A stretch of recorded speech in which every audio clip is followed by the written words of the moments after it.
За сайн байцгаана уу хүүхдүүдээ. Өнөөдрийн хичээлийг ардчлалын онлог хичээлээр явуулъя.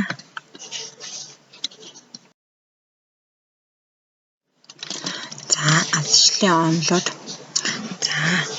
гурван гол онол байна. Сонгодог ардчлалын онол, элитийн ардчлалын онолууд, олон ургуулж ардчлалын онолууд гэсэн. За сонгодог ардчлалын онол гэдэг маань энэ онолын гол утга нь хувь хүн нийгмийн олон талд амьдрал, ялангуяа улс төрийн амьдралд өргөн оролцох хэрэгтэй бөгөөд энэ нь хувь хүний хөгжих гол арга гэж үздэг байна. Хүн өөрийгөө жолоодох, оюун ухаанаа хөгжүүлэх, өөртөө итгэл үнэмшилтэй байх нь хувийн болон нийгмийн үүрэг байдаг. Нийгмийн үүрэг хариуцлагаа ухамсарлан хэрэгжүүлэх нөхцөл нь болж өгдөг.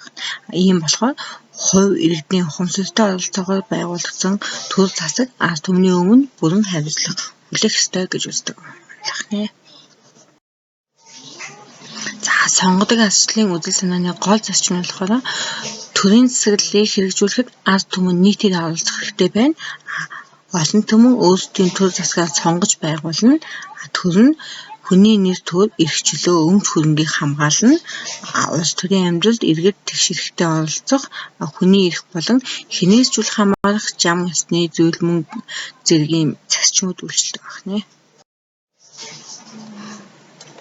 За элитийн ардчлалын онол гэдэг маань элит шалгалсан шилэгдмэл гэсэн утгатай франц үг өгдөг. Элит гэдэг нь та бүхэн бас мэдж байгаа байх. За тус онолыг баримтлагчид орчин үеийн нийгэмд сонгодог ардчлалын үзэлтнийг бодиттой хэрэгжих болцоо бага. Яагаад гэвэл нийгэм олон янзын сонирхол бүхий бүлэг давхранаас бүрдэх тул нийгмийн идэвхгүй дундаж олонх биш бусдаас давуу шинжээрээ тодорч ялгарсан цөөнх засгийг удирдана гэж үздэг байна. Элитүүд гэдэг нь нийгмийн дээд давхраанд хамаардаг нийгмийн шилмэл дээд хэсэг гэж ойлгож болох нэ. Ерөнхийдөө удирдагч, шилмэл, сонгомл гэдэг бид нэр элитийн онолыг үзэж байхад яах нь бас энэ үгийг нэлээд сайн ээжсэн ярилцчихсан. Тийм болохоор өмнөх 10 дугаар ангийнхаа хичээлийг бас иргэн зөвхөн хараарай. За элитийн ардчлалын онолын гол үзэл нь болохоор нийгэм бол засаглалыг гартаан барьж буй удирдагч цөөнх, үлдсэн нь удирдуулагч олонх гэсэн хоёр хэсэгт хуваагддаг бөгөөд төрийн бодлогыг удирдагч цөөнхөн тодорхойлно гэж үздэг. Хоёрт нь болохоор элит нь улс орныг захирдаг, аль нэг талаараа шалгуулсан давуу талтай хүмүүсээс бүрдэж ердийн олон түмнээс ялгардаг гэдэг онцлогтой. Тэд өөрсдийн үнэт зүйлсийг хүлээн зөвшөөрсөн доод ангийн хүмүүсийг оруулах замаар элитийн бүрэлдэхүүнд өөрчлөлт орж болох бөгөөд ийм замаар хүчийн сэлбэж нийгмийг тогтворжуулдаг байна.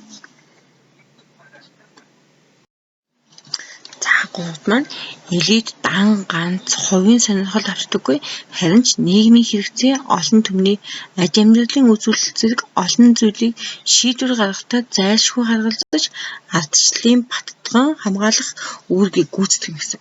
Элит нь нэгдмэл бус бөгөөд дотооддоо байнгын өрсөлдөж байдаг бүлгүүдээс бүрддэг учраас энэ нь хүч чадлын их сурвалжинд болж байдаг гэж ойлгож байна. За олон ургуулж ардчлалын онол гэдэг маань энэ онол нь төр засаг нь иргэдийн өмнө бас нам бүлэглэж сонирхлын бүлгүүдийн өмнө хариуцлага хүлээнэ гэж үздэг онолынх нь олон ургуулж ардчлалын онол нь өрсөлдөөнд янз бүрийн бүлэглэл бүхий нийгэмд ардчлалыг бодитойгоор хэрэгжүүлэх арга нь бүх нийтийн чөлөөт сонгуул, нийт ард түмний санал хураалт зэрэг бөгөөд эдгээр нь нийгэм дэх байгууллага бүлэглэлүүдийн нөлөөлөл болон улс төрийн засаглалыг харилцан тэнцвэртэй байлгах ингэснээр тодорхой субъектийн сонирхол хэрэгжих ба төрийн засаглал нь аль нэг хүчний эрх ямбыг дархлах явдал гаргуулах гэж үздэг байна. Аль нэг нь илүү байхгүй, илүү их мэдэлтэй байхгүй гэсэн гэсэн үг.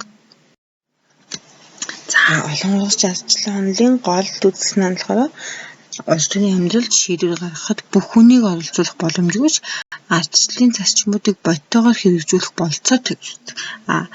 Нийгмийн доторх бүлэг хэсгүүд буюу элитүүд өөр хоорондоо өрсөлдөн олон түмний дэмжлэг авах замаар төрийн эрхийг ээжлэн барих ба элитэд олон түмний санаа бодол, сонгуул зэргээс нөлөөлөх нь илүү үздэг. Нөлөөлөх нь илүү гэдэг байна. Нийгмийн доторх санаа бодлын илэрхийлэл болсон улс төрийн нам бүлгүүдийн үүргийг чухалчлан үздэг.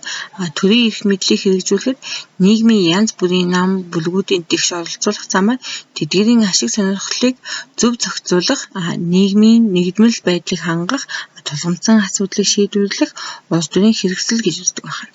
Төр засаг нь ард түмнийхээ өмнө биш, харин нам бүлэг, лобби гэх мэт субъектүүдийн өмнө хариуцлага хүлээх ёстой зэрэг болдог байна. За ардчлалын эдгээр онолын айл аль нь сул ба давуу талтай бөгөөд ямар нэгэн нөхцөлд энэ нь сайн, тэр нь муу гэж хэлэх аргагүй.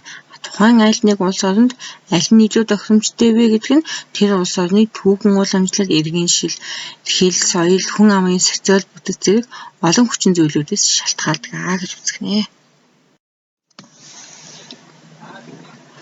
За ардчлалын нийгмийг байгуулахад баримтлах суурь зарчмууд гэх юм бол ард түмний бүрэн эрх, олонхын засаглал, цөөнхийн эрхийг хүндэтгэх хийгээд тэдний хяналт, хүний эрх чөлөөг баталгаажуулах, чөлөө шударга сонгуул явуулах, шүүх үйл ажиллагааг шударгачдаар хэрэгжүүлэх, хуулийн өмнө адил ширхтэй байх, засгийн эрх мэдлийг хуулиар тэнцвэртэйгээр хуваарлан хязгаарлаж хэрэгжүүлэх, хүлээцтэй хандах, ажил хэрэгч байдал, хамтын ажиллагаа ба харилцан буулт хийх буюу зөвшөөрөл зэрэг болох нэ. За анхаарал хандуулсан явдал баярлалаа. 22 цагаас өмнө тэмдэглэлээ хийж оруулаарай.